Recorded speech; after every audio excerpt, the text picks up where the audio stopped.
Hi friends, কেমন আছেন সবাই? হানি ফ্রেন্ড চ্যানেলের একটি নতুন ব্লগে আপনাদের স্বাগত। তো চলে এলাম একটা ফুলকপি, একটা আলু, একটা গাজর এবং একটা টমেটো, সব কিছু একটা একটা নিয়ে। তো একটু হালকা সবজি বানাবো। আর এখানে দেখুন দুটো আলুও কেটে নিয়েছি। কি বানাবো এখনও বুঝতে পারছেন না, তাই তো? বলছি আলুর দুটোকে একটু সিদ্ধ চাপিয়ে দিলাম। তো দুটো আলু সিদ্ধ করতে মোটামুটি অনেকটা সময় লেগে যাবে, ওই জন্য একটু চাপাই দিয়ে দিই, তাহলে পরে তাড়াতাড়ি সিদ্ধ হবে। তো আমি এদিকে একে একে কপিগুলোকে কেটে নিই। দিয়ে দেখুন জলের মধ্যেও দিয়ে ফেললাম। আর এদিকে দেখি আলুটাকে কতটা সিদ্ধ হয়েছে। আলুটা একটু সিদ্ধ হওয়ার আছে। চলুন তাহলে আলুটা সিদ্ধ হোক, তাহলে নিচে থেকে যাই কিছুটা জামা কাপড় তুলে আনি। আর এই দেখুন প্রমিতার কাজ দেখুন, সে একটা বল নিয়ে আরেকটি বাচ্চার সাথে ও খেলা করছে। ওটা ওর বন্ধু। ও প্রায় সময় বিকালে খেলা করে, রোজই খেলা করে। ও মোটামুটি বিকাল হয়ে গেলে আর ওকে ঘরে রাখা যায় না, তো আমি ওকে একটু খেলতে পাঠিয়ে দিই, খুব ভালো লাগে। তো এই দেখুন আমি আবার এদিকে কপিগুলো কেটে নিয়েছিলাম, একটু আলু গাজর সবই কেটে নিয়েছি। এবারে কপিটা না অনেক দিন ফ্রিজে পড়েছিল, তো একটু হালকা গন্ধ ছাড়বে, ওই জন্য ভাবলাম একটু হালকা ভাবিয়ে নিই, মানে সিদ্ধটা করে নিই। খুব সিদ্ধ হবে না, একটু কপির গন্ধটা এগুলোই হলো।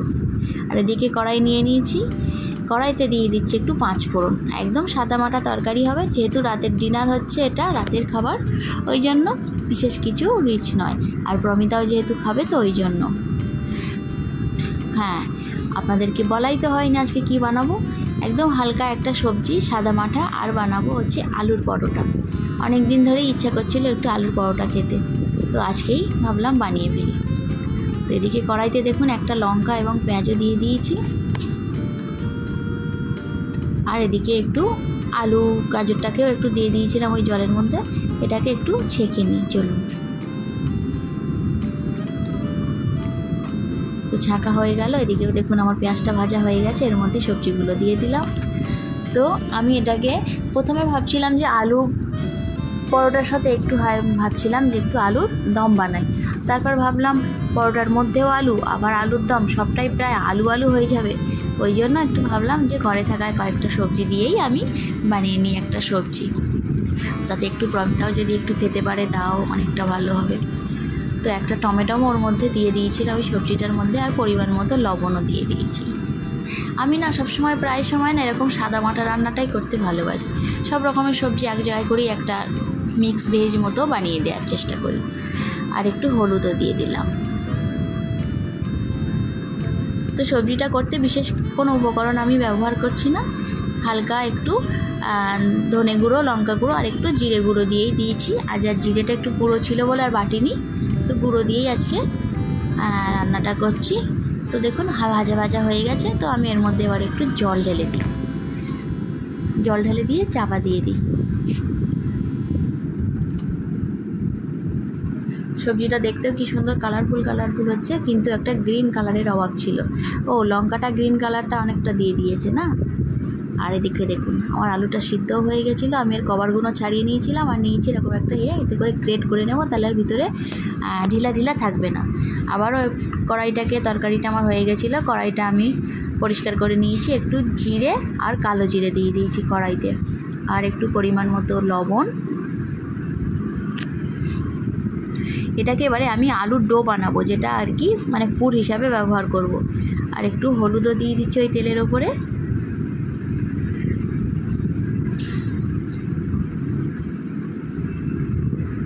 একটু ধনে গুঁড়ো,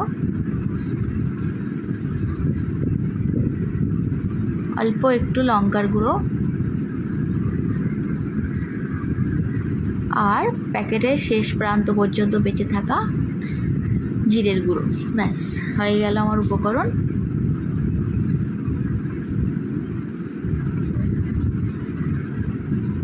এবারে আমি গ্রেট করা আলুগুলো এই মশলার মধ্যে দিয়ে দেব।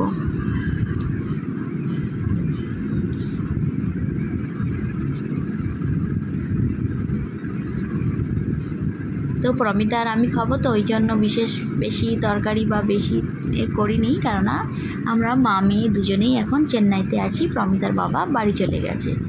আর দেখুন একটু ধনে পাতাও দিয়ে দিয়েছিলাম। আলুর ডোটা আমার কিন্তু হয়ে গেছে। এবারে আমি এটাকে নামিয়ে নেব, চলে যাব ওদিকে আটা মাখতে। আটাটা কিন্তু একটু শক্ত শক্ত করে মেখে নেব। এই দেখুন আটাটা আমি একটু শক্ত শক্ত করেই মেখেছি, যাতে আলুর ডোটা দিলে বেরিয়ে না যায়। এবারে চলুন পুরগুলো ভরা হয়ে গেছে, এবারে আমি এক এক করে পরোটাগুলিকে বেলে নিই। আর প্রমিতাও আমাকে একটু হেল্প করছিল ক্যামেরা ধরার জন্য।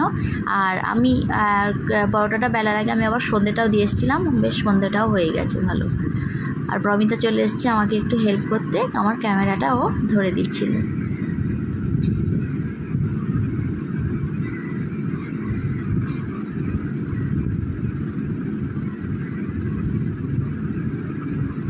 তো দেখুন আমার পরোটাটা বেলা হয়ে গেছে।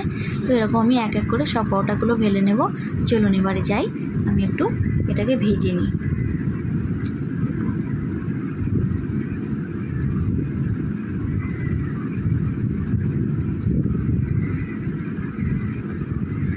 তো হালকা করে একটু তেল দিয়ে অল্প অল্প করে ভেজে, ইচ্ছা ছিল ঘি দিয়ে ভাজার, তো আর দিলাম না, ভাবলাম যে তেল দিয়েই ভাজি নিই।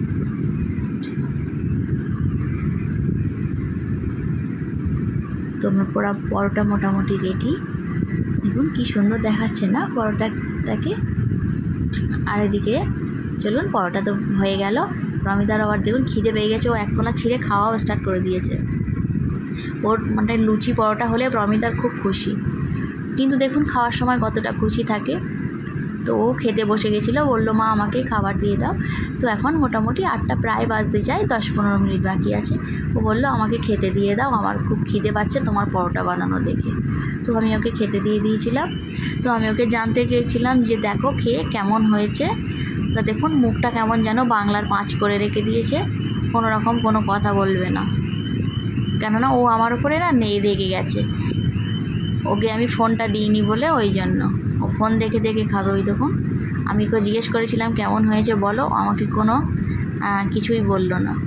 তো যাই হোক, বাচ্চাদেরকে সবসময় একটু করার দরকারও আছে। তো দেখুন ও চুপচাপ, মুখটা চুপচাপ হয়ে আছে। যতক্ষণ ফোন না দেবো ততক্ষণ ওর খাওয়াটার কোনো ইন্টারেস্ট পাবে না। এই একটা বাজে অভ্যাস হয়ে গেছে বাচ্চাদের, কি করব।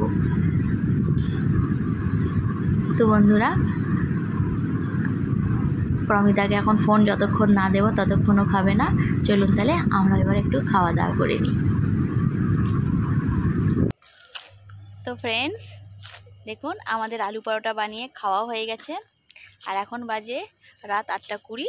আমি আর প্রমিতা একটু নিচে এসেছি খাওয়া দাওয়ার পরে একটু হাঁটতে, কিছুক্ষণ হাঁটাচলা করে তারপরে আমরা পরে গিয়ে প্রমিতাকে একটু হোমওয়ার্ক করিয়ে তারপরে শুয়ে পড়ব।